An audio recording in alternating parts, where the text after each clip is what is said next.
اعوذ باللہ من الشیطان الرجیم پناہ مانگتا ہوں میں اللہ کی شیطان مردود سے۔ بسم اللہ الرحمن الرحیم شروع اللہ کا نام لے کر جو بڑا مہربان نہایت رحم والا ہے۔ بسم اللہ الرحمن الرحیم ان الحمد للہ نحمده ونستعینه ونستغفره ونعوذ باللہ من شرور انفسنا ومن سیئات اعمالنا من يهده الله فلا مضل له ومن يضلل فلا هادي له واشهد ان لا اله الا الله وحده لا شريك له واشهد ان محمدا عبده ورسوله صلی اللہ علیہ وعلى آلہ وصحبہ اجمعین اما بعد۔ برادران اسلام، آج اس نشست میں اللہ جل وعلا کی توفیق سے ہمارے درس کا عنوان ہے سورہ اخلاص کی تفسیر۔ اللہ جل وعلا سے دعا ہے کہ رب ذوالجلال تقدس و تعالی ہم سب کو جہاں تک میری آواز پہنچے ہمیں حق کو سمجھنے کی، حق پر ایمان رکھنے کی اور عمل کرنے کی توفیق عطا فرمائے۔ سورہ اخلاص مکی صورت ہے جو کہ ہجرت سے پہلے نبی علیہ السلام پر نازل ہوئی۔ سورہ اخلاص کو سورہ اخلاص اس لیے کہا جاتا ہے کیونکہ اس صورت میں رب ذوالجلال کی خالص توحید کا بیان ہے، اللہ جل وعلا کی وحدانیت، کبریائی، عظمت، جلالت، شان کا بیان ہے۔ اس صورت میں رب ذوالجلال کا تعارف ہے۔ صورت کا اسلوب ہمیں یہ بتلاتا ہے کہ یہ صورت کسی سوال کے جواب میں نازل ہوئی۔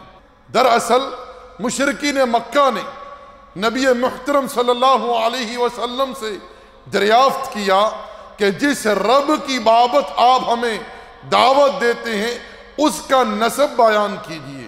چنانچہ اس وقت اللہ جل وعلا نے اس صورت کو نازل فرمایا۔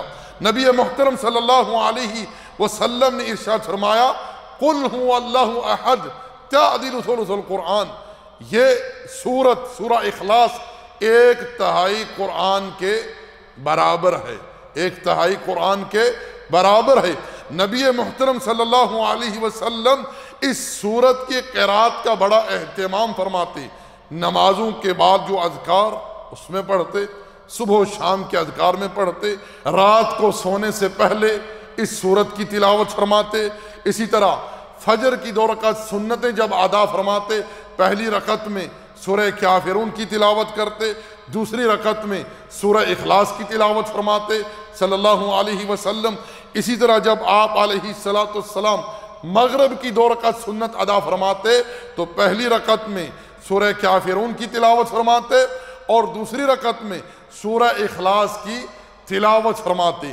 اللہ جل وعلا نے رسول اللہ صلی اللہ علیہ وسلم سے خطاب کرتے ہوئے ارشاد فرمایا قل، آپ کہہ دیجئے، اس بات کا اعلان فرما دیجئے، یہ خطاب رسول اللہ سے ہے لیکن مخاطب تمام انسانیت، تمام جنات، تمام ملائکہ ہیں۔ آپ کہہ دیجئے اللہ احد، اللہ احد ہے، ایک ہے، تنہا ہے، یکتا ہے جل وعلا۔ یاد رکھیں اللہ رب ذوالجلال کا ذاتی نام ہے۔ اللہ جل وعلا کا یہ مقدس نام دیگر تمام صفات کا موصوف بنتا ہے۔ ابن قیم رحمۃ اللہ علیہ فرماتے ہیں اللہ جل وعلا کے اس مقدس نام کے مانوی خصائص کا احاطہ کرنا ممکن نہیں ہے۔ اللہ کا اصل الالہ ہے بمعنی معبود۔ آپ کہہ دیجئے اللہ ایک ہے، بات کو سمجھ لیں، اللہ تنہا ہے، احد ہے۔ کس معاملے میں؟ اپنی ذات میں تنہا ہے، اکیلا ہے۔ وہی جل وعلا اس کائنات کا معبود برحق ہے۔ وَإِلَٰهُكُمْ إِلَٰهٌ وَاحِدٌ، تمہارا معبود ایک ہے، تنہا ہے۔ موسیٰ علیہ السلام سے ارشاد فرمایا اِنَّنِي أَنَا اللَّهُ لَا إِلَٰهَ إِلَّا أَنَا فاعبدنی، میں ہی اللہ ہوں، میری ہی عبادت کرو، میری ہی لیے نماز قائم کرو۔ اللہ جل وعلا کے سوا کوئی اس کائنات میں اللہ نہیں، نہ ہی مخلوقات میں سے کسی کی یہ جرت ہے کہ وہ اپنے آپ کو اللہ کہے۔ یہ اسم، یہ شان، یہ مقام خاص ہے رب ذوالجلال کے لیے، تقدس و تعالی کے لیے۔ اللہ احد ہے اپنی ذات میں، اپنی ربوبیت میں، وہ اکیلا اس کائنات کا رب ہے، بمعنی خالق ہے، اس کے سوا کوئی خالق نہیں۔ وہ اکیلا اس کائنات کا مالک ہے، اس کے سوا کوئی مالک نہیں، ہر شے اسی ہی کی ملکیت ہے۔ وہ جل وعلا اس کائنات میں ہر شے کا رازق ہے، ہر شے کا رازق ہے۔ وہ جل وعلا اس کائنات میں ہر شے کا مدبر ہے، پوری کائنات کے معاملات وہی بناتا ہے۔ وَمَن يُدَبِّرُ الْأَمْرَ فَسَيَقُولُونَ اللَّهُ۔ مشرکین مکہ بھی اس بات کو جانتے تھے، مانتے تھے، اقرار کرتے تھے، پوری کائنات میں تدبیر کرنے والا کون ہے؟ اللہ۔ اَلَا لَهُ الْخَلْقُ وَالْأَمْرُ، ساری خلق اسی ہی کے لیے ہے، اسی ہی نے ہر شے کو پیدا کیا ہے، اور امر بھی اسی کا نازل ہوتا اور ہر شے پر قائم ہوتا ہے، تقدس و تعالی کا۔ اللہ جل وعلا اپنی الوہیت میں تنہا ہے، اس کے سوا کوئی الہ نہیں، ہر قسم کی عبادت کا وہی مستحق ہے، تقدس و تعالی۔ چاہے مالی عبادت ہو، چاہے بدنی عبادت ہو، چاہے زبانی عبادت ہو، چاہے قلبی عبادت ہو، ہر قسم کی عبادت کس کے لیے؟ ایک اللہ کے لیے۔ یاد رکھیں، دعا عبادت ہے، استعانت عبادت ہے۔ اگر کسی شخص نے اللہ وحدہ لا شریک کو چھوڑ کر دعا جیسی عظیم عبادت، استعانت جیسی عظیم عبادت کسی اور کے لیے صرف کی، ما فوق الاسباب، کسی اور کو پکارا، کسی اور سے دعا کی، کسی اور سے استعانت کی، تو ایسے شخص نے اللہ کی عبادت میں شرک اکبر کا ارتکاب کیا۔ ایسے شخص نے اللہ کی عبادت میں شرک اکبر کا ارتکاب کیا۔ اللہ جل وعلا نے قرآن میں تمام خلق کو خطاب کرتے ہوئے ارشاد فرمایا، وَقَالَ رَبُّكُمُ ادْعُونِي أَسْتَجِبْ لَكُمْ، اور تمہارا رب کہتا ہے مجھے پکارو میں قبول کروں گا۔ إِنَّ الَّذِينَ يَسْتَكْبِرُونَ عَنْ عِبَادَتِي سَيَدْخُلُونَ جَهَنَّمَ دَاخِرِينَ، اور جو لوگ میری عبادت سے، مجھے پکارنے سے تکبر کرتے ہیں، میں ایسے لوگوں کو رسوا کر کے جہنم میں داخل کروں گا۔ صحیح مسلم میں جناب ابو ہریرہ رضی اللہ تعالی عنہ بیان کرتے ہیں، قال رسول اللہ صلی اللہ علیہ وسلم، ينزل ربنا تبارک و تعالی كل ليلة إلى السماء الدنيا حين يبقى ثلث الليل الآخر يقول من يدعوني فأستجيب له ومن يسألني فأعطيه ومن يستغفرني فأغفر له۔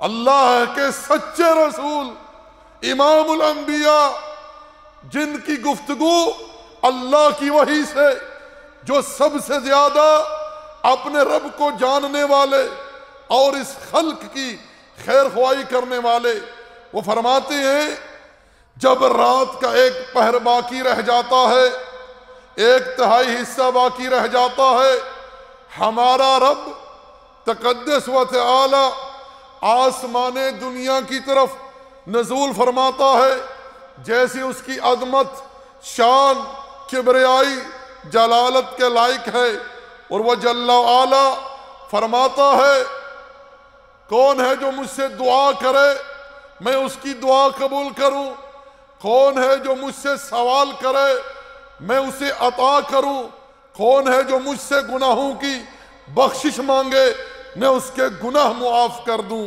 اللہ اکبر۔ وہ رب اس بات کی دعوت دے رہا ہے، پکارو قبول کروں گا، سوال کرو عطا کروں گا، بخشش مانگو بخش دوں گا۔ رب ذوالجلال نے ایک اور جگہ حدیث قدسی میں ارشاد فرمایا، یا عبادی کلکم ضالون الا من ہدیتہم فاستہدونی اہدیکم، میرے بندو تم سب کے سب گمراہ ہو مگر جسے میں ہدایت دوں، مجھ سے ہی ہدایت طلب کرو میں تمہیں ہدایت دوں گا۔ میرے بندو تم سب بھوکے ہو مگر جسے میں کھانا کھلاؤں، مجھ سے کھانا طلب کرو تمہیں کھانا دوں گا۔ میرے بندو تم سب کے سب برہنہ ہو، مجھ سے لباس طلب کرو میں تمہیں لباس عطا کروں گا۔ وہ کون سی شے ہے جو رب کے اختیار میں نہیں؟ وہ کون سی عطا ہے جو رب کی طرف سے نہیں؟ میرے بھائیو، رب کی شان کو، رب کے مقام کو، رب کی عظمت کو، رب کی شفقت کو سمجھو، اس پر ایمان لاؤ کہ اللہ کے سوا کوئی اس کائنات میں کسی کی پکار سننے والا نہیں ہے، کوئی کسی کی مشکل کشائی کرنے والا نہیں ہے، ماں سوا اللہ کے کوئی غوث اعظم یعنی سب سے بڑا فریاد رس نہیں ہے، کوئی اس کائنات میں داتا بمانی سب کو عطا کرنے والا ماں سوا اللہ کے نہیں ہے۔ یہ شان، یہ مقام، یہ جلالت، یہ عظمت، یہ کبریائی خاص ہے ایک اللہ تقدس و تعالی کے لیے۔ تو میں عرض یہ کر رہا تھا، دعا عبادت ہے، جو حق ہے ایک اللہ کا اسی ہی سے کی جائے، جل وعلا سے۔ جو رب سے مانگتا ہے رب اس پر خوش ہوتا ہے، جو رب سے نہیں مانگتا رب اس سے ناراض ہوتا ہے۔ تو میرے بھائیو، میرے دوستو، یاد رکھیں کہ ہر قسم کی عبادت کس کے لیے ہو؟ ایک اللہ کے لیے۔ وہیں جل وعلا تمام تر ہر قسم کی عبادت کا مستحق ہے، ظاہری ہو یا باطنی، ہر قسم کی عبادت کس کے لیے ہو؟ ایک اللہ وحدہ لا شریک ہی کے لیے۔ اسی طرح رب ذوالجلال اپنی صفات میں تنہا ہے، اپنے اوصاف میں تنہا ہے، جل وعلا جو صفات اس کی ہیں اس میں کوئی اس کا شریک نہیں۔ وہ الحی ہے، ہمیشہ زندہ رہنے والا ہے، جسے کبھی موت نہیں، اس کی کوئی ابتدا نہیں، کوئی انتہا نہیں۔ هو الاول والآخر والظاہر والباطن، اللہم انت الاول فلیس قبلک شیء وانت الآخر فلیس بعدک شیء۔ وہ جل وعلا الحی ہے، ہمیشہ رہنے والا ہے، کمال حیات کی صفت سے متصف ہے، تقدس و تعالی۔ کل من علیہا فان ویبقى وجہ ربک ذو الجلال والاکرام۔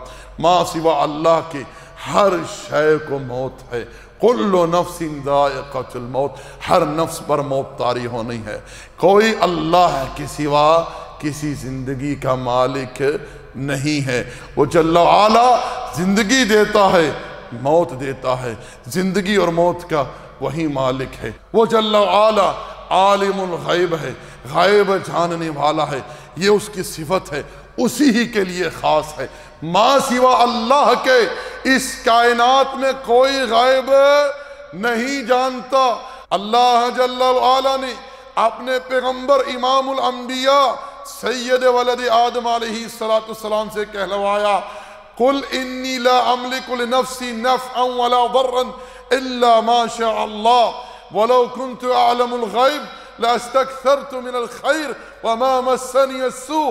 آپ کہہ دیجئے میں محمد رسول اللہ اپنی ذات کے لیے نفع اور نقصان کا اختیار نہیں رکھتا، مگر جو اللہ چاہے۔ اگر میں غیب جانتا تو میں کثرت سے بھلائی جمع کر لیتا، مجھے کوئی تکلیف نہ پہنچتی۔ تو یاد رکھیں رب ذوالجلال ہی عالم الغیب ہے، اس کے سوا کوئی غیب نہیں جانتا۔ وہ جل وعلا اپنی صفات میں تنہا ہے، اکیلا ہے۔ ارشاد فرمایا قل هو اللہ احد، کہہ دیجئے اللہ ایک ہے، تنہا ہے، یکتا ہے، جل وعلا۔ اللہ الصمد، اللہ بے نیاز ہے، ہر شے سے جل وعلا بے نیاز ہے، وہ کسی معاملے میں کسی مخلوق کا محتاج نہیں ہے، وہ جل وعلا اس کائنات کا معبود ہے، اس کائنات کا محمود ہے، وہ آسمانوں میں عبادت کیا جاتا ہے، وہ زمین پر عبادت کیا جاتا ہے، وہ جل وعلا آسمانوں پر تعریف کیا جاتا ہے، وہ جل وعلا زمین پر تعریف کیا جاتا ہے۔ ہر قسم کی عبادت، ہر قسم کی تعریف اول و آخر اسی ہی کے لیے ہے، جل وعلا کے لیے۔ اس کا یہ ارشاد ہے، یا ایھا الناس انتم الفقراء الی اللہ واللہ هو الغنی الحمید۔ لوگو تم سب کے سب، تمام ملائکہ، تمام جنات، تمام انسانیت، ساری خلق اللہ کی محتاج ہے، اللہ کسی کا محتاج نہیں ہے۔ وہ جل وعلا ہر شے سے غنی ہے اور ہر قسم کی تعریف کا مستحق ہے تقدس و تعالی۔ یہاں رب ذوالجلال کے کمال غنا کا بیان ہے۔ اللہ جل وعلا حدیث قدسی میں ارشاد فرماتا ہے، یا عبادی لو ان اولکم وآخرکم وانسکم وجنکم كانوا على اتقى قلب رجل واحد منكم ما زاد في ملك شيئا۔